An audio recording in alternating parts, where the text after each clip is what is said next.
Boa tarde, hoje é terça-feira, dia 22 de novembro de 2022. Estamos iniciando a primeira edição do OCP Fatos e vamos tratar dos seguintes assuntos. Hospital Sírio-Libanês divulga boletim sobre cirurgia de Lula e diagnóstico não é tão simples. Tribunal Superior do Trabalho está prestes a reconhecer vínculo empregatício em aplicativos. Sabe o que significa isso? 2 milhões de pessoas desempregadas. Confecção de passaporte está suspensa desde o último sábado, sabia? Esposa de homem achado no freezer foi presa. Polícia Rodoviária Federal afirma que novos bloqueios em rodovias de Santa Catarina são criminosos e têm caráter diferente. Dono de bar e apostador são presos por causa de máquina caça-níquel. Todo mundo sabe que isso é proibido. Fiquem conosco. Essa edição do OCP Fatos já está no ar.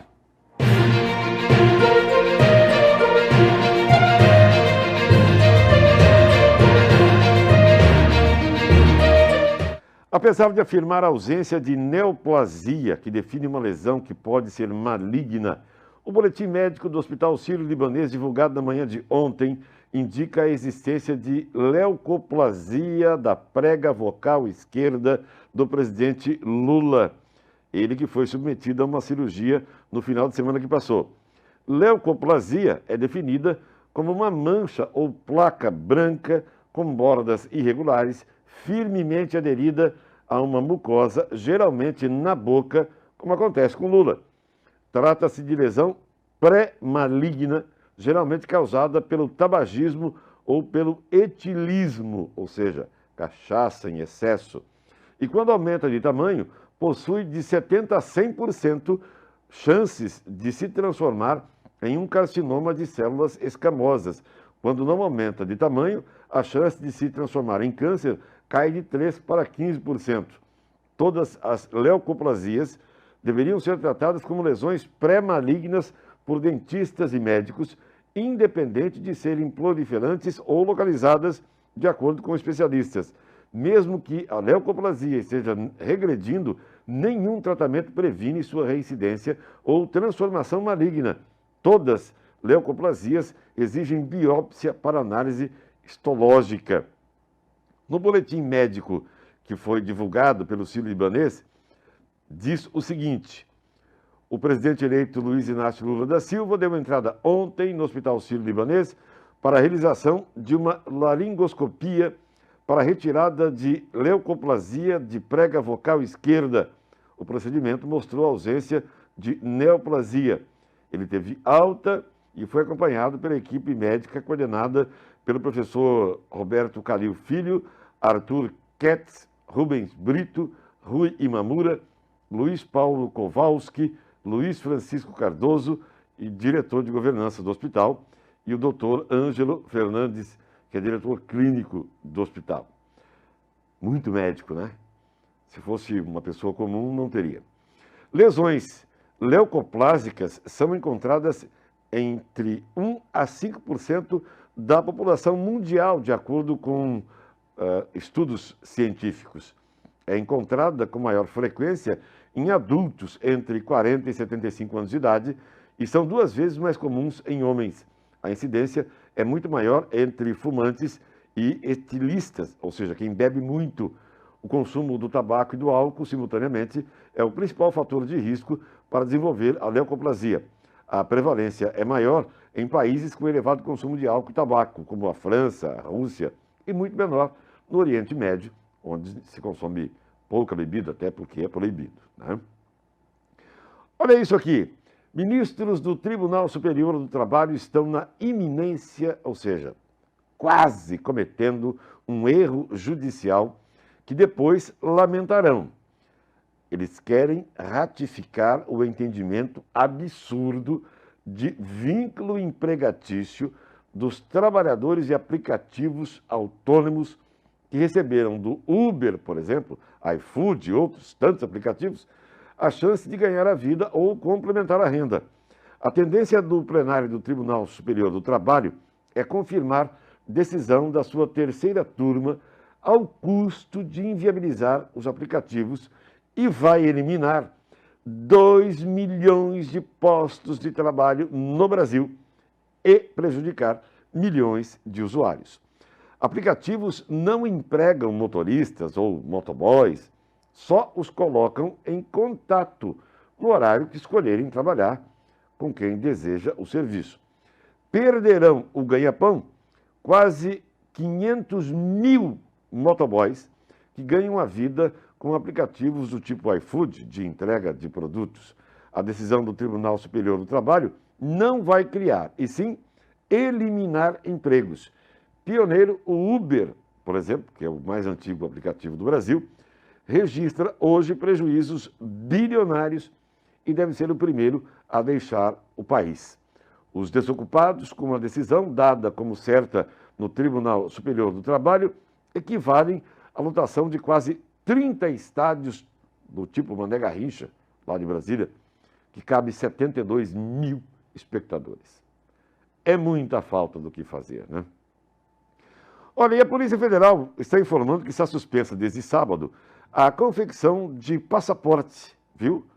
A medida decorre da insuficiência do orçamento destinado às atividades de controle migratório e emissão de documento de viagem.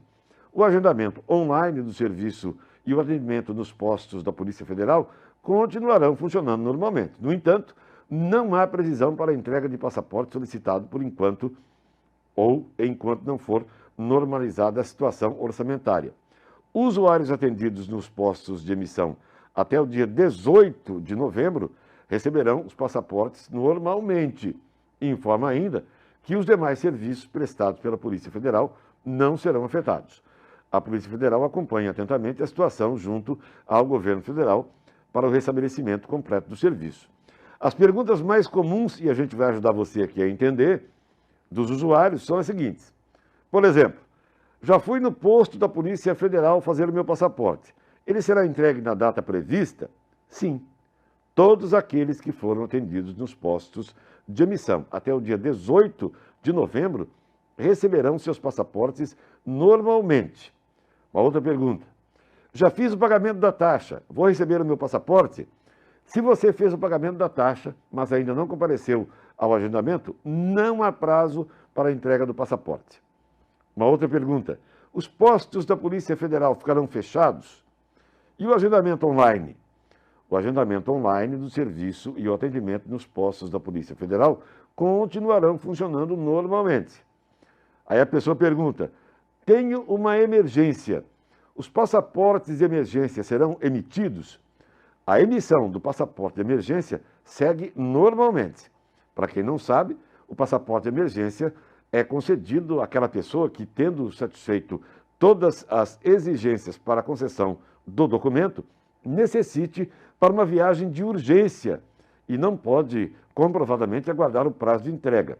Hipóteses, por exemplo, catástrofes naturais, conflitos armados, necessidade de viagem imediata por motivo de saúde da pessoa que está pedindo o passaporte, de um cônjuge ou de um parente até segundo grau, para a proteção do seu patrimônio, por necessidade de trabalho, por um motivo de ajuda humanitária, interesse da administração pública ou outra situação emergencial cujo adiamento da viagem possa acarretar grave transtorno ao requerente. Mas fica aí o alerta, porque desde sábado não tem mais. Aqui em Santa Catarina, noticiamos ontem, aquela mulher suspeita de matar o marido e escondê-lo no freezer em Lacerdópolis, no oeste aqui de Santa Catarina, foi presa temporariamente na tarde de ontem. Cláudia Tavares Heckler, de 40 anos, se apresentou na delegacia de Joaçaba, que fica na mesma região ali, mas não falou sobre o crime, segundo o delegado Gilmar Antônio Bonamigo. A motivação ainda é apurada. Ela disse que apanhava do cidadão. O advogado dela, de nome Marco Alencar, informou por meio de assessoria que a suspeita se entregou espontaneamente, mesmo sabendo que contra ela existia uma ordem de prisão. Tá? Em nota, o defensor acrescentou que o depoimento de Cláudia está marcado, já havia sido marcado, né, pela polícia. A defesa afirmou ainda que a morte foi motivada por um suposto episódio anterior ou episódios anteriores de violência doméstica, o advogado dela. Diz assim, abre aspas, uma mulher maltratada e violentada física e psicologicamente, que para preservar sua vida, matou. O corpo de Valdemir Heckler, de 52 anos, foi achado na noite de sábado na residência do casal, dentro do freezer.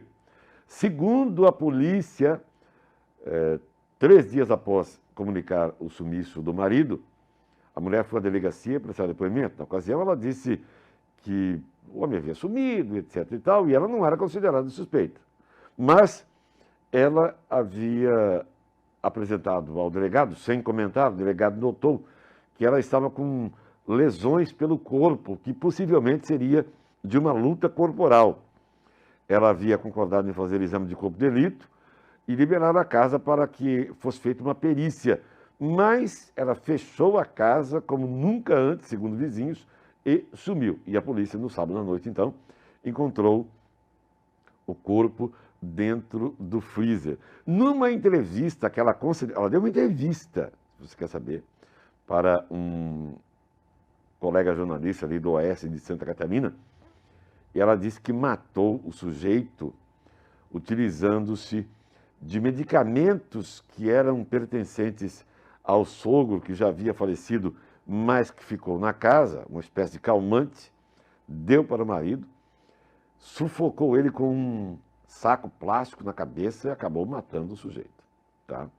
Agora vamos ver o que a polícia disse. E também tem essa questão da defesa, porque, segundo consta, ela sofria maus tratos em casa. E ela disse assim, ó, ainda, sei que vou ficar presa, mas estou aliviada. Eu, hein? Olha, cerca de 30 pontos de bloqueios em rodovias federais espalhados por Santa Catarina foram desobstruídos pela Polícia Rodoviária Federal no nosso estado, com apoio da Polícia Militar, Corpo de Bombeiros, empresas concessionárias, desde a última sexta-feira. O que chama atenção, segundo diz a Polícia Federal, é o caráter diferente das paralisações e das ações. Na maior parte dos casos, os caras estão espalhando os tais miguelitos no asfalto. Existem casos pelo Brasil onde estão colocando fogo em caminhões. Ou seja, há sinais claros de infiltração de outras pessoas nesses meios todos, tá? Tem aí as imagens que estão em cima da viatura da Polícia Rodoviária Federal de apetrechos que estão sendo usados nas rodovias. Fica aqui o alerta para os motoristas, para quem está nas manifestações, motoristas, os brasileiros de um modo geral, que abram o olho, já se tem notícia de infiltrados dentro das manifestações, tá? Obviamente que infiltrados a mando de outros. Cuidado, viu? Olha, aqui em Jaraguá do Sul, isso todo mundo está careca de saber que não pode, né? O responsável por um bar e um apostador foram detidos após um flagrante de crime de jogo de azar. Uma máquina caça-níquel foi apreendida. A ocorrência foi registrada por volta de 21 horas na rua Expedicionário José Ribeiro, no bairro Ilha da Figueira, aqui em Jaraguá do Sul. No local, um homem de 56 anos de idade foi flagrado realizando apostas. O responsável pelo estabelecimento, de 53 anos, recebeu voz de prisão por manter a máquina, porque é proibido, e foram conduzidos à delegacia de polícia. E uma última notícia muito importante, parece uma reação em cadeia. O comandante-geral da Polícia Militar de Santa Catarina, Coronel Marcelo Pontes, informou ao presidente do Tribunal Superior Eleitoral, ministro Alexandre de Moraes, ontem, que não comparecerá à reunião do tribunal marcada para amanhã. Diz o seguinte, anota o ofício, cumprimentando-o respeitosamente, atenção ao ofício Gabinete de Presidência 6457-2022, por meio do qual Vossa Excelência convida para a reunião presencial, agendado para o dia 23 de novembro de 2023, às 10 horas, trago pelo presente expediente a informação da impossibilidade de comparecimento em razão de compromissos institucionais já assumidos por este comandante-geral para essa data. E assina o Coronel Marcelo Pontes. Acontece o seguinte, a decisão do Coronel Marcelo Pontes ocorreu após um posicionamento idêntico do comandante da Polícia Militar do Paraná, Hudson Leôncio Teixeira, que também não comparecerá à reunião convocada pelo Tribunal Superior Eleitoral. Ainda de acordo com informações, o comandante-geral da Polícia Militar de Santa Catarina também seguiu aconselhamento de coronéis da reserva, oficiais da reserva e da ativa, coronéis que fazem parte da última patente da Polícia Militar, que orientaram o não comparecimento à reunião. Não vou chamar isso de ato de rebeldia, até porque o ministro do Supremo Tribunal Federal não tem o condão entre os seus deveres e possibilidades de mandar num coronel, num comandante da Polícia Militar. Mas isso significa o seguinte, é um recado ao senhor ministro Alexandre de Moraes das polícias militares. Neste momento, por enquanto, Paraná e Santa Catarina, parece que Minas Gerais também, dizendo o seguinte, olha, o senhor pensa que manda, está querendo mandar demais, nós não vamos. É um ato que pode desencadear outros, fiquem atentos. Por enquanto é isso, nós voltaremos logo mais às 18h45 com uma nova edição do OCP Fatos. Claro, já estamos esperando por vocês. Até lá.